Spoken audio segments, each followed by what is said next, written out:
नमस्कार। सुहाना सफर विद कल्पना में आप सभी का स्वागत है। आज की हमारी कहानी का नाम है दफ्तरी, जिसके लेखक हैं मुंशी प्रेमचंद्र जी। कहानी को शुरू करने से पहले मैं आप सभी से अनुरोध करना चाहती हूँ कि कृपया हमारे चैनल को लाइक करें, शेयर करें, सब्सक्राइब करें। तो चलिए कहानी शुरू करते हैं। रफाकत हुसैन मेरे दफ्तर का दफ्तरी था। 10 रुपए मासिक वेतन पाता था। 2-3 रुपए बाहर के फुटकर काम से मिल जाते थे। यही उसकी जीविका थी। पर वह अपनी दिशा पर और अपनी दशा पर संतुष्ट था। उसकी आंतरिक अवस्था तो ज्ञात नहीं, पर वह सदैव साफ सुथरे कपड़े पहनता और प्रसन्नचित रहता। कर्ज इस श्रेणी के मनुष्यों का आभूषण है। रफाकत पर इसका जादू न चलता था। उसकी बातों में कृत्रिम शिष्टाचार की झलक भी न होती। बेलाग और खरी कहता था। अमलों में जो बुराइयां देखता साफ कर देता। इसी साफ गोई के कारण लोग उसका सम्मान हैसियत से ज्यादा करते थे। उसे पशुओं से विशेष प्रेम था। एक घोड़ी, एक गाय, कई बकरियां, एक बिल्ली और एक कुत्ता और कुछ मुर्गियां पाल रखी थी। इन पशुओं पर जान देता था। बकरियों के लिए पत्ते तोड़ लाता, घोड़ी के लिए घास छिल लाता। यद्यपि उसे आए दिन मवेशी खाने के दर्शन करने पड़ते थे और बहुधा लोग उनके पशु प्रेम की हंसी उड़ाते थे, पर वह किसी की न सुनता था और उसका यह निस्वार्थ प्रेम था।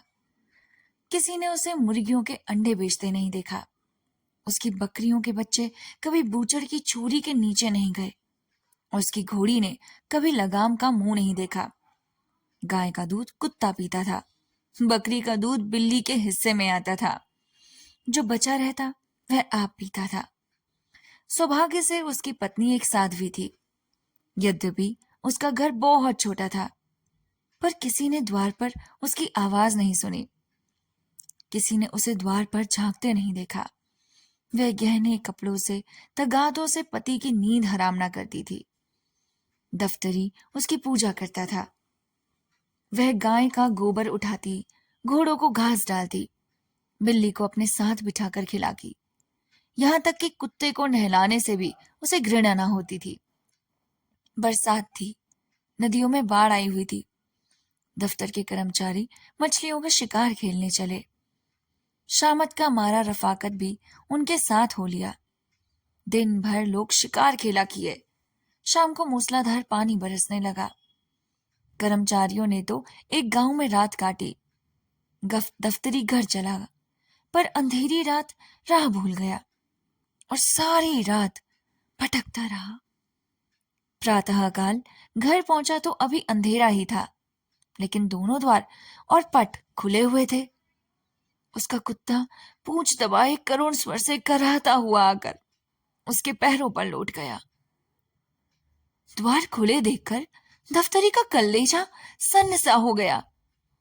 घर में कदम रखे तो बिल्कुल सन्नाटा था।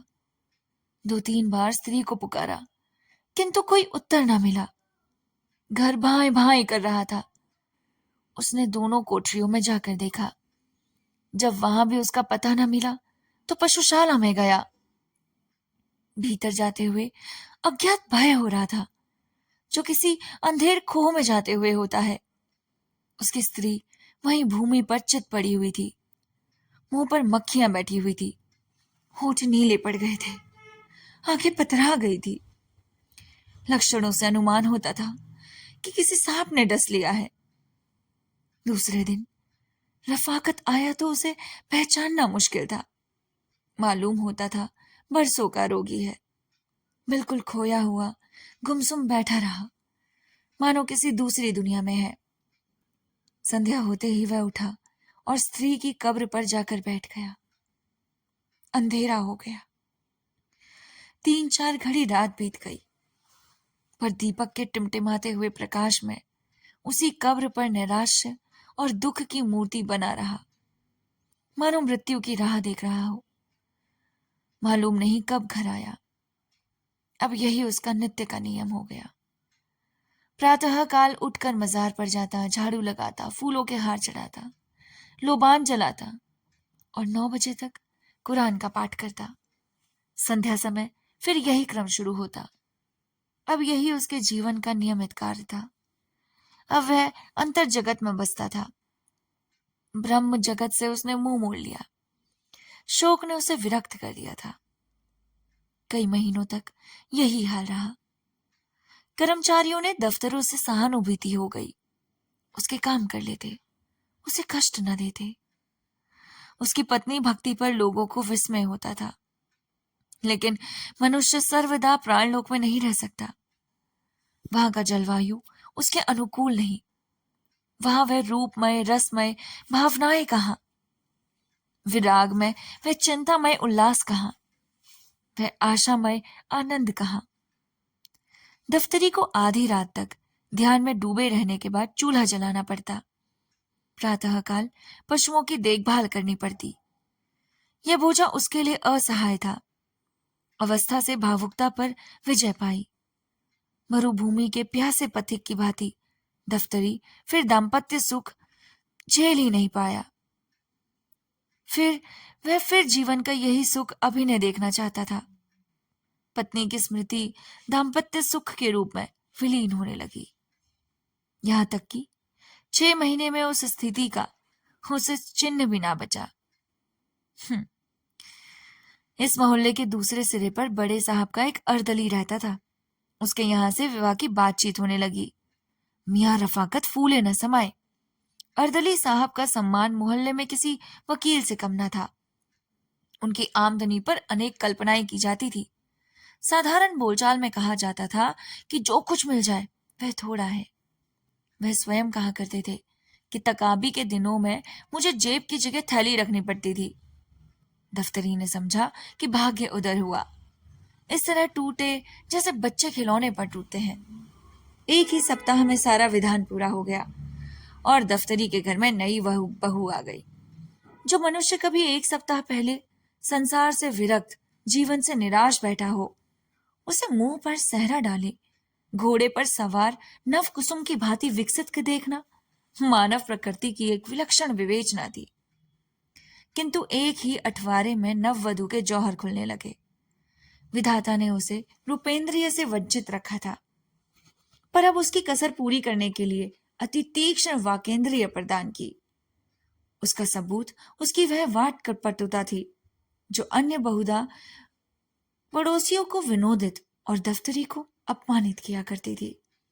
उसने 8 दिन तक दफ्तरी के चरित्र का तात्विक दृष्टि से अध्ययन किया और एक दिन उससे बोली, तुम विचित्र जीव हो। आदमी पशु पालता है अपने आराम के लिए, न कि ये सब जंजाल के लिए। यह क्या कि गाय का दूध कुत्ते पिए, बकरियों का दूध बिल्ली चट कर जाए। आज से सब दूध घर में लाया करो। दफ्तरी निरुत्तर हो गया। दूसरे दिन घोड़ी का रातिब बंद हो गया। वह चने अब भाड़ में भुनने और नमक मिर्च से खाए जाने लगे। प्रातःकाल ताजे दूध का नाश्ता होता। आए दिन तस्मई बनती। बड़े घर की बेटी पान क्यों बनाकर रहे। घी मसाले का भी खर्च बढ़ा। पहले ही महीने में दफ्तरी को विदित हो गया कि मेरी आमदनी गुजर के लिए काफी नहीं है। उसकी दशा उस मनुष्य की सी थी जो शक्कर के धोखे में कुनैन फाक गया हो। दफ्तरी बड़ा धर्म प्रणायन मनुष्य था। 2-3 महीने तक यह विषण वेदना सहता रहा, पर उसकी सूरत उसकी अवस्था को शब्दों से अधिक व्यक्त कर देती थी। वह दफ्तरी जो अभाव में भी संतोष का आनंद उठाता, अब चिंता की सजैव मूर्ति था। कपड़े मैले, सर के बाल बिखरे हुए, चेहरे पर उदासी छाई हुई, हरनिश हाय हाय किया करता था।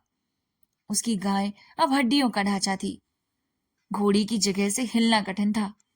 बिल्ली पड़ोसियों की छींकों पर उचकती और कुत्ता घरों पर हड्डियां नोचता फिरता। पर अब भी वह हिम्मत का धनी इस पुराने मित्रों को अलग न करता। सबसे बड़ी विपत्ति पत्नी की वह वाक प्रचुरता थी, जिसके सामने कभी उसका धैर्य, उसकी कर्मनिष्ठा, उसकी उत्साहशीलता प्रस्थान कर जाती और अपनी अंधेरी कोठरी के एक कोने में बैठकर खूब फूट फूट कर रोता। संतोष के आनंद को दुर्लभ पाकर रफाकत का पीड़ित हृदय उच्च रंकित की ओर प्रवृत्त हुआ। आत्माभिमान जो संतोष का प्रसाद है उसके चित्त से लुप्त हो गया।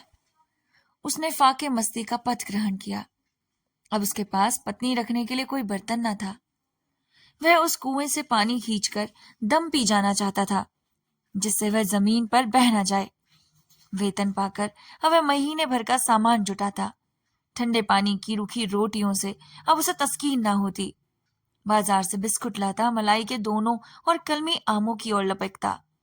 10 रुपए की भुगत ही क्या, एक सप्ताह में सब रुपए उजड़ जाते। एक तब जल्दबाजियों की पेशगी पर हाथ बढ़ाता, फिर 2 एक उपवास होता। अंत में बेचारा उधार मांगने लगता। शन्य शन्य यह दशा हो गई कि वेतन देनदारों के ही हाथ में चला जाता और महीने के पहले ही दिन कर्ज लेना शुरू करता। वह पहले दूसरों को मितव्ययता का उपदेश दिया करता था। अब लोग उसे समझाते, पर वह लापरवाही से कहता, साहब आज मिलता है खाते हैं, कल का खुदा मालिक है, मिलेगा खाएंगे, नहीं तो पढ़कर सो रहेंगे। उसकी अवस्था अब उस रोगी की सी हो गई जो आरोग्य लाभ से निराश होकर पथपाथ्य का विचार त्याग दे, जिसमें मृत्यु के आने तक वह बोझ पदार्थों से भरी भ्रांति तृप्त हो जाए। लेकिन अभी तक उसने घोड़ी और गाय न बेची, यहां तक कि एक दिन दोनों मवेशी खानी में दाखिल हो गए। बकरियां भी तृष्णा व्याघ्र के पंजे में फंस गई। पुलाव और जरंदे ने चस्के से नान बाई का ऋणी बना। अब उसे मालूम हो गया कि नगद रुपए वसूल ना होंगे, तो एक दिन सभी बकरियां हाँक ले गया। दफ्तरी मुंह ताकता रह गया। बिल्ली ने भी स्वामी भक्ति से मुंह मोड़ लिया। गाय और बकरियों ने जाने के बाद अपना उसे दूध की बर्तन की चाटने की भी आशा न रही, जो उसके स्नेह बंधन का अंतिम सूत्र था। हाँ, कुत्ता पुराने हृदय वारों को याद करके अभी तक आत्मीयता का पालन कर रहा था, किंतु उसकी सजीवता विदा हो गई। यह वह कुत्ता न था जिसके सामने द्वार पर किसी अपरिचित मनुष्य या कुत्ते का निकलकर जाना असंभव था। वह अब भी भूखता था, लेकिन लेटे लेटे और प्राय छाती में सर छिपाए हुए, मानो अपनी वर्तमान स्थिति पर रो रहा हो। या तो उसमें अब उठने की शक्ति ना थी, या वह चिरकालीन कृपाओं के लिए इतना कीर्तिमान पर्याप्त हो गया था। संध्या का समय था। मैं द्वार पर बैठा हुआ पत्र पढ़ रहा था कि अकस्मात दफ्तरी को आते देखा। कदाचित कोई किसान सम्मान पाने वाले चपरासी से भी इतना भयभीत ना होगा। बाल वृंद टीका लगाने वाले से भी इतना न डरते होंगे। मैं अव्यवस्थित होकर उठा और चाहा कि अंदर जाकर द्वार बंद कर लूं, कि इतने में दफ्तरी लपक कर सामने आ पहुंचा। अब कैसे भागता, कुर्सी पर बैठ गया, पर नाक बहुत चढ़ाए हुए दफ्तरी किस लिए आ रहा था, इसमें मुझे लेश मात्र भी शंका न थी। ऋणेच्छुओं की हृदय चेष्टा उसकी मूर्खाकृति पर, उसके आचार व्यवहार पर उज्जवल रंगों से अंकित होती है। वह एक विशेष नम्रता, संकोचमय परवशता होती है, जिसे एक बार देखकर फिर नहीं भुलाया जा सकता। दफ्तरी ने आते ही बिना किसी प्रस्तावना से के अभिप्राय यह सुनाया, जो मुझे पहले ही ज्ञात हो चुका था। मैंने रुखाई से उत्तर दिया, मेरे पास पैसे नहीं है। दफ्तरी ने सलाम किया और उल्टे पांव लौटा। उसके चेहरे पर ऐसी दीनता और बेकसी छाई थी कि मुझे उस पर दया आ गई। उसका इस भांति बिना कुछ कहे सुने लौटना कितना सारपूर्ण था। इसमें लज्जा थी, संतोष था, पछतावा था।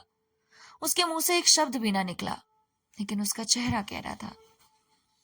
मुझे विश्वास था कि आप यही उत्तर देंगे। इसमें मुझे जरा भी संदेह ना था, लेकिन ये जानते हुए भी मैं यहां तक क्यों आया मालूम नहीं। मेरी समझ में स्वयं नहीं आता। कदाचित आपकी दयाशीलता, आपका वात्सल्य मुझे यहां तक लाई। अब जाता हूं। वह मुंह ही नहीं रहा कि अपनी कुछ कथा सुनाऊं। मैंने दफ्तरी को आवाज दी, जरा सुनो तो, फिर से बताओ क्या काम है। दफ्तरी को कुछ उम्मीद हुई। बोला, आपसे क्या अर्ज करूं, 2 दिन से उपहास हो रहा है। मैंने बड़ी नम्रता से समझाया, इस तरह कर्ज लेकर के तुम कितने दिन काम चले कर पाओगे।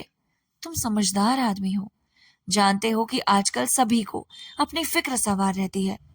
किसी के पास फालतू रुपए नहीं रहते और यदि तुम हो अपनी भी दशा तो सुधारते मैं क्यों ऋण नहीं? देकर रार क्यों लेने लगा? दफ्तरी ने विरक्त भाव से कहा। सब दिनों का फेर है, और क्या कहूं, जो चीज महीने भर के लिए लाता हूं वह एक दिन में उड़ जाती है। मैं घर वाली के चटोरेपन से लाचार हूं। अगर एक दिन दूध ना मिले तो मैं नामत मचा दे। बाजार से मिठाइयां न लाऊं तो घर में रहना मुश्किल हो जाए। एक दिन गोश्त ना पके तो मेरी बोटी अनोज खाए। खानदान का शरीफ हूं, यह बेइज्जती नहीं सही जाती कि खाने के पीछे स्त्री से झगड़ा तकरार करूं। जो कुछ कहती है सर के बल पूरा करता हूं। अब खुदा से यही दुआ है कि मुझे उस दुनिया से उठा ले। इसके सिवाय मुझे दूसरी कोई सूरत नजर नहीं आती। सब कुछ करके हार गया। मैंने संदूक से 5 रुपए निकाले और उसे देकर बोला, यह लो, यह तुम्हारे पुरुषार्थ का एक नाम है। मैं नहीं जानता था तुम्हारा हृदय इतना उदार और इतना वीरसपूर्ण है। गृहदाह में जलने वाले वीर रणक्षेत्र के वीरों से कम महत्वशाली नहीं होते। बेचारा दफ्तरी अपनी बीवी के खर्चों के तले दबकर रह गया। कहानी कैसी लगी? अच्छी लगी तो लाइक, शेयर और सब्सक्राइब करना बिल्कुल ना भूलें।